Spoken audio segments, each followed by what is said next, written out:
Hey, hey, hey. Good afternoon, everyone. Good afternoon. Hello. Hi, everyone. Hey, hey, wow. Hello, everyone. Hey, Estela. Do you hear me good? And do you see me okay? Is everything fine? Today is again some wind here. So I hope hey, Yagada.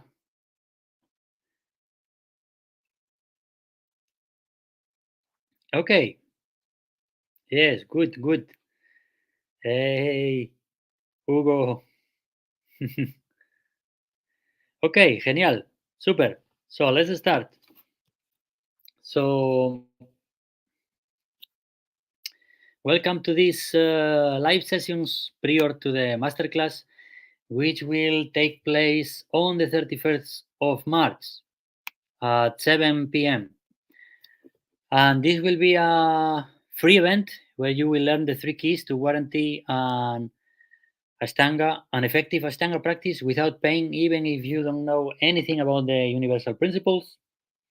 And so if you didn't register for the class, go to my bio and click in the link, or you can go to El Brujo Yoga and you can register there. The link in the bio of Instagram as well. Uh, you can register there. I can put it here actually. Uh, Hi everyone. Hey, hey.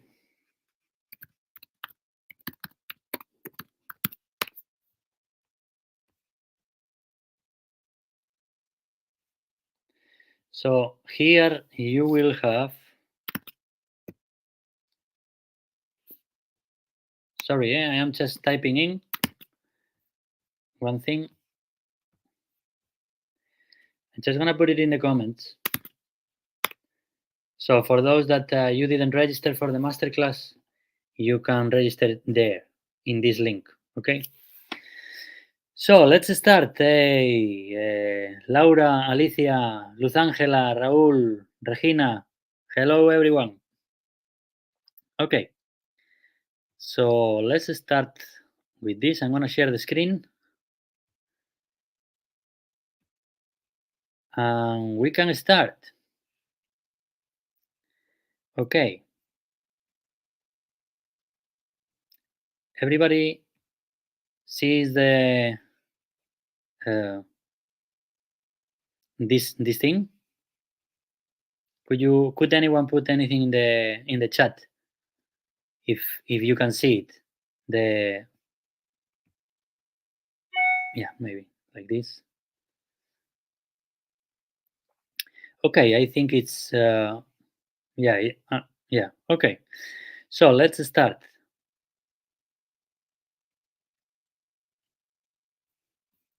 Okay.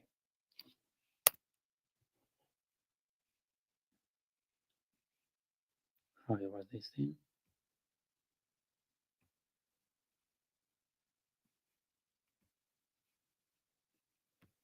So now I don't know how to enter. Or what?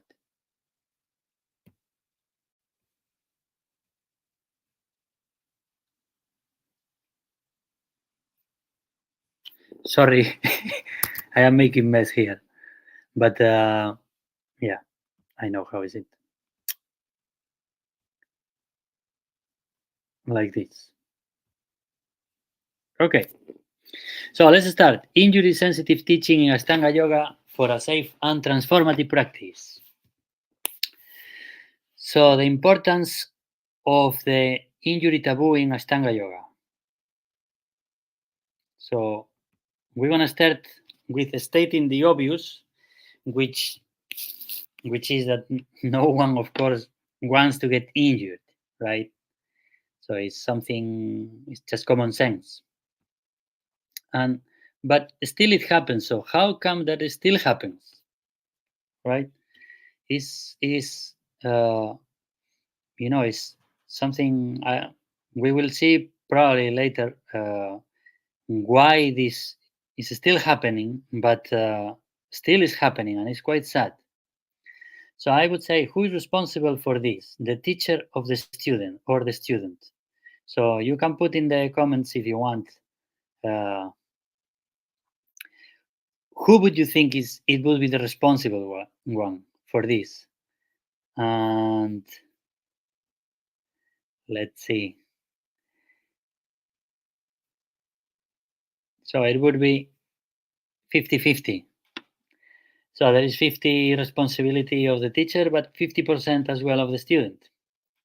So the student, the teacher should be careful and should know what is he or she doing, but the student should say as well if if an adjustment or something is too hard.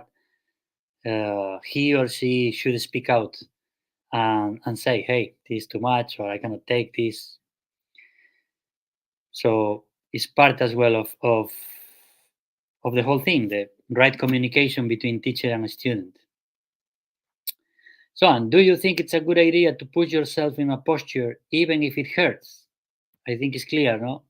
Nope, it's quite clear. So now, is it pain or is being uncomfortable? Because these are two things that uh, they are different. They are different. To be uncomfortable is different than having pain. So, and sometimes people they get they mix up these things. So let's have a look at these things. So there is different types of pain, and one would be the good pain, and the other is the pain which is bad, which is the bad pain. So the good pain, it feels in the muscle. It's because you are finally using the muscle, right?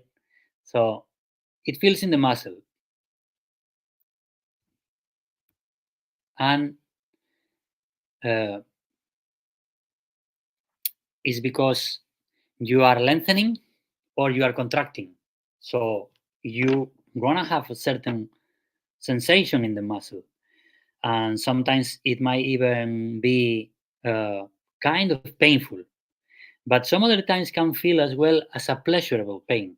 You are working something there, so it feels like you are working your muscles, you are doing something, or you are stretching. So it feels good. It's a good kind of a good pain.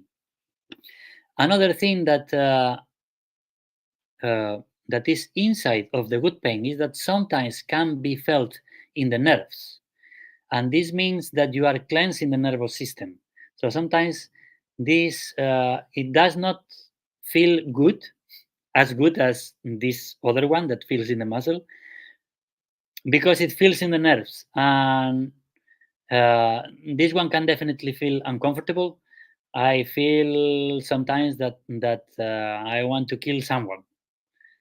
And this kind of pain, uh, with this kind of pain, we get rid of the stored karma, they say. Of course, I don't know. But this one is the one that when you hold the posture for long enough, you start to shake a little bit. And this, besides cleansing the nervous system, is the karma that Patanjali is talking about when he says that it's a must to get rid of the karma. And this is the karma that you get rid through the practice. And of course, the good pain is as well the next day sore muscles, and the same day as well it can be sore muscles in the very same day. So all of this kind of pain or sensations in the muscles or in the nerves is good. This is not something that you can get worried about. So this is an okay. It's just a normal thing that it happens when you practice. But now there is another kind of pain, which is the bad pain, which this is a no way, and the body will tell you because it feels wrong, and the body is giving you the signals. It feels completely wrong. It feels sharp as well, like a knife entering, usually in a joint or close to it. And if you push it too much, it provokes injury if maintained for long enough. So these are the things that you should bear in mind when you are practicing.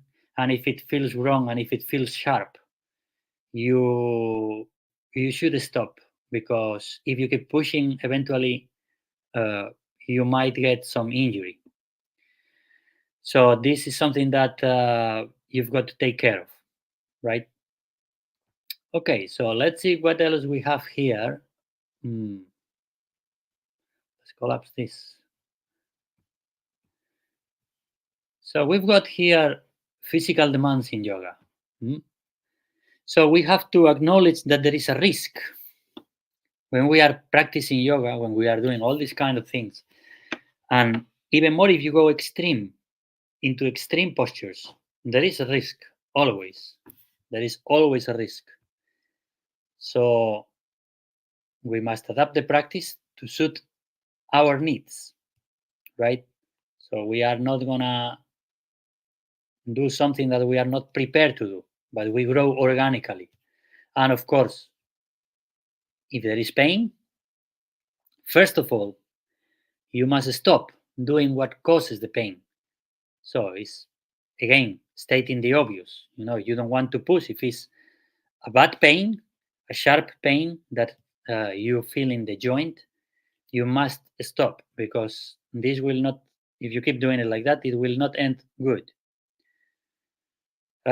Second step is to work around it, to give it time to heal.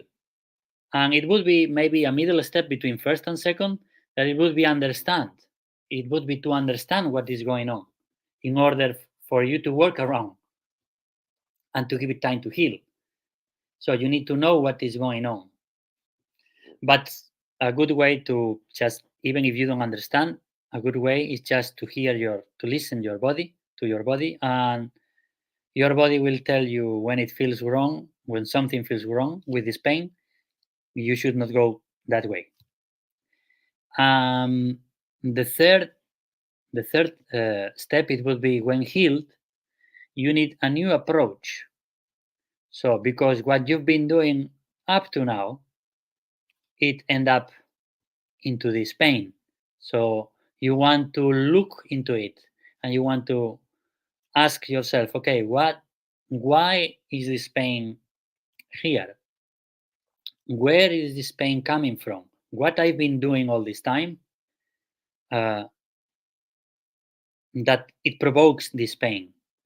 And sometimes you have to really put attention into very, very small things, because the whole thing of the Ashtanga practice is that because it's very repetitive, you don't really know sometimes you don't know where.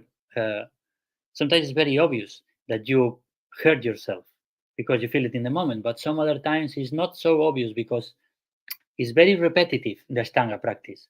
And if you practice every day, and if you practice for an hour and a half or 2 hours or whatever, you don't really know. It's like you are doing some movement that is not properly done, and over time, over 1 year, 2 years, whatever, it will have an impact. So you really need to be able to dissect and to discern what is really going on. And for this, you require knowledge. You need to know what you are doing. You need to know about anatomy, and you need to know about biomechanics. So this is really important in order to trace it back, and to have a plan, and do it in a new way, in a different way, with another approach. This is very important. Identification and prevention of pain. Okay, so how to identify the pain? Well, it requires a level of awareness. So you need to be aware of your body, and you need to really know which one is the good pain and which one is the bad pain. And this, it requires a little bit of practice into it, trial and error. It requires a little bit of that. Uh, as well, when somebody is practicing forcefully, or when they strain themselves during the practice too much, is not a good sign. So practice should be more watery, like more flowing. If you are just pushing too much in order to do the posture, or to do the vinyasas or whatever it is not good. This might eventually end up bad. Another thing that it might be preventive is if you have a very intrusive breath. So if you have a really strong ujjayi, or like a breathing like a Darth Vader way, this creates tension, and this we'll see in the masterclass. We will see as well this aspect, because I think there is a lost in translation there by Patavi Joyce, because he was mentioning free breathing, right? Um, yeah. So anyway, in conclusion, it's not so good to have a very intrusive breath, because this creates tension, and this is not allowing the body to become uh, to have plasticity. Another aspect it would be, and this is quite important as well, the character and attitude of the person when practicing. So this will mark in a high percentage if the person will injure themselves or not. If you are ambitious, if you are competitive, if you are pushy, if you are even proud, you might end up with some injury. So this is something that you've got to look for as well when you are practicing, or when if you are a teacher, and if you are uh, looking to someone and you are able to read their character or their attitude.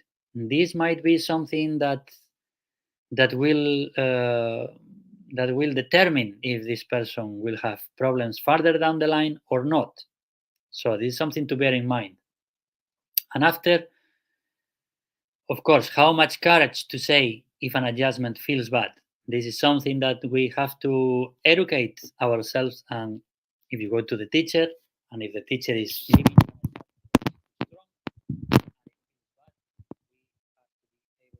hey, this is too much, please stop until here. This is something that, you know, from both sides. So the teacher should be feeling the adjustment, and the student should be able, or should feel that he could say this thing to the teacher, because many times it's more a feeling that, the student feel that they don't feel that they could say this to the teacher. So I think this is the thing that we have to bear in mind. And after we have prevention, how can we prevent some injuries? Well, we learn organically. We can learn slowly, step by step, and we are building the strength, we are building flexibility, we are preparing the body for the next level slowly. So this is a really good way to prevent. Just not rush, uh, do it slowly at your own pace, feeling your body. Slowly, the body will open. There is no need for pushing. So maintaining the right mindset, again, attitude and character, keeping the breath under control. So, or I would even say, giving the breath all the freedom that it needs, rather than keep it under control. But giving the breath all the freedom that needs, without creating tension. this will be a good thing, to practice flowing. And now I put here less concentration and more meditation. So what's that? Because when we practice, we are developing concentration, but the practice is itself meditation in movement. So the meaning of the word concentration, it means to move towards the center. So what I see, which is the problem, is that when we are concentrating into something, we are just focusing in one thing, very focused, uh, and we are excluding the rest of the things. So when we are focusing on the practice, focusing on the breath only, and it's not a concentration, I would say, spherical concentration, 360 degrees expanding out. This would be like a good concentration. But if we focus only in one thing, we are narrowing our awareness, and this would create this connection with the rest of the things as well. So I put here, we lose the feel of other aspects of the practice at the expenses of the focus of the breath, on the breath. So we focus on the breath, on the breathing, and after uh, we are not feeling the rest of the body. And this, while we are practicing this, you can injure yourself and actually not feeling it because you are focusing on something. And only when you are cold after a few hours, or maybe after 1 hour or half an hour after you finish your practice, you start to feel something. But in the moment, because you are concentrated, you are not putting attention on the rest of the things. So this is a big thing. And after, what we say before, good communication with the teacher. So this would be some things to aid in the prevention of injuries. So typical injuries in Ashtanga, right knee. This this is quite common because the lotus posture, we start always with the right knee and after the left one. So right knee always takes more. And why would this be happening? Mainly due to a lack of understanding of the lotus pose, lack of understanding of the rotation of the hip, because we cannot rotate the knee. The knee is only moving forwards and back and forth, back and forth. So we need to make the posture from the hip. The whole movement is in the hip, not in the knee. So what happens that when we are ambitious, we have this, we want to do the lotus posture and we push it too much, we might, and we are not open enough in the hip, we might start uh, to take the movement because the hip is limited, it will go to the next joint, which would be the knee. And the knee is very sensitive. And once it goes, as I put here, once injured, it never comes back. This uh, this is something that you have to take care. I injured my knees not doing yoga, but surfing, and it never come back. So just be careful with this. And another possible way that you would have right knee pain or even left knee as well, lack of knowledge to approach it. So you don't know how to enter the posture, you don't know how to rotate from the hip. This would be some possible causes. Now, another one is the wrist. This is quite common as well, mainly due to a lack of understanding in chaturangas and vinyasas. So we are not properly doing the vinyasas or chaturangas. We might have a lack of understanding of hasta bandha or the bandha of the hands. Not many people know about this and they don't engage it properly. And this will lead, first, it will start. This happened to me. I was having first pain in the wrist and after came up to the shoulder. So careful with this. And of course, lack of knowledge to apply the hasta banda. And after we've got a lower back, which is as well quite common, and usually is because there is a lack of understanding how to do the back bends and the lack of knowledge how body works and how to enter into the back bend safely. This is something that usually is not really explained in Ashtanga. Is more like you just do it.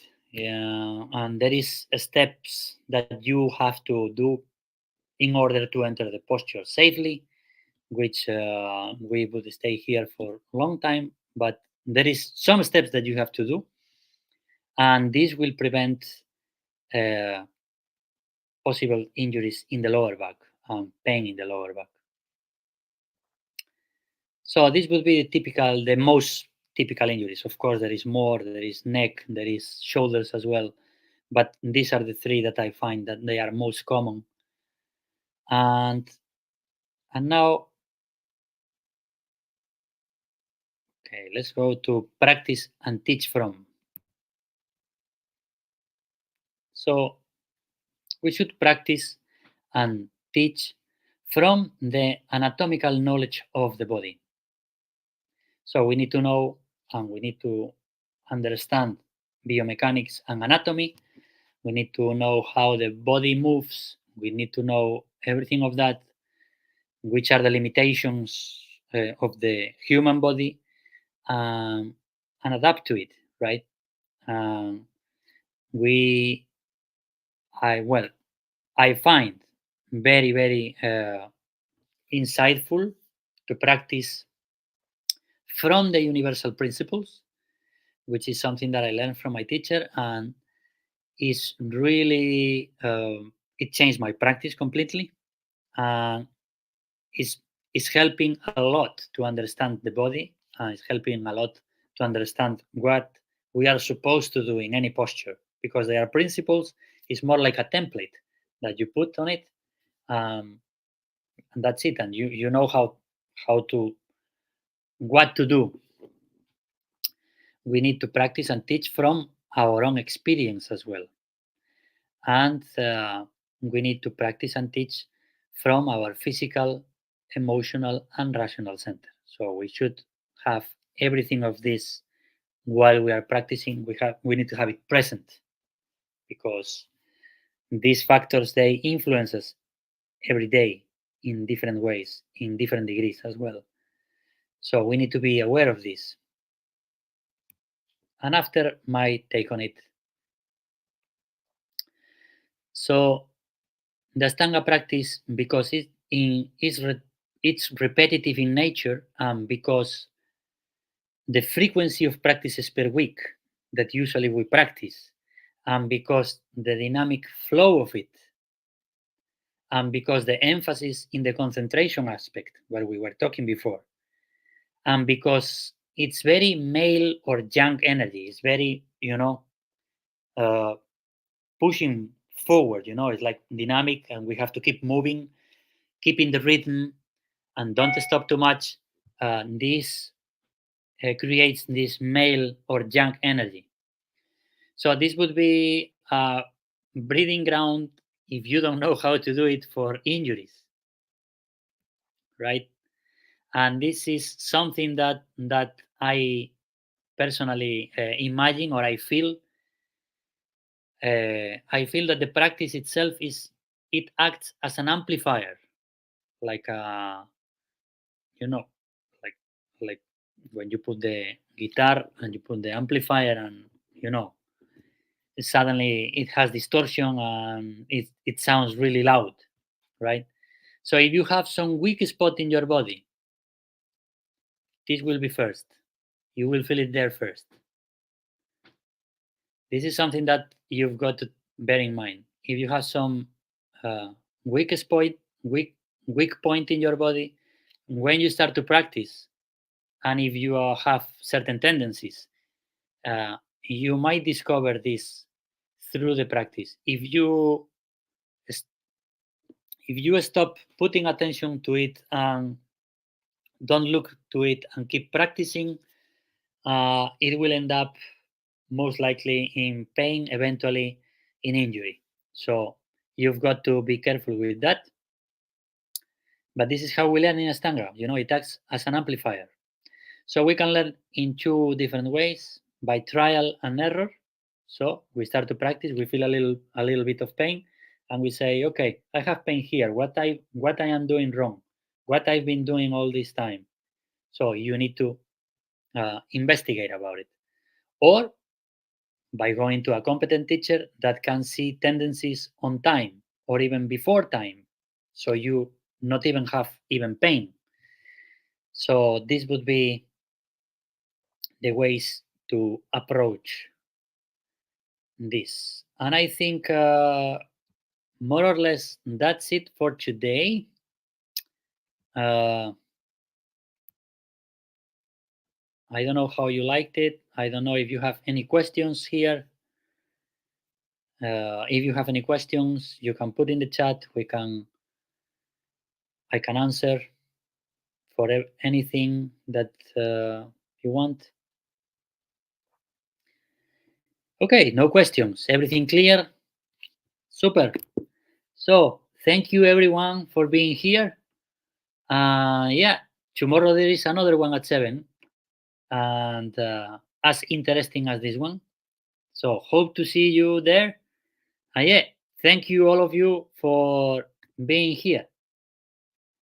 Ciao, ciao. Take care.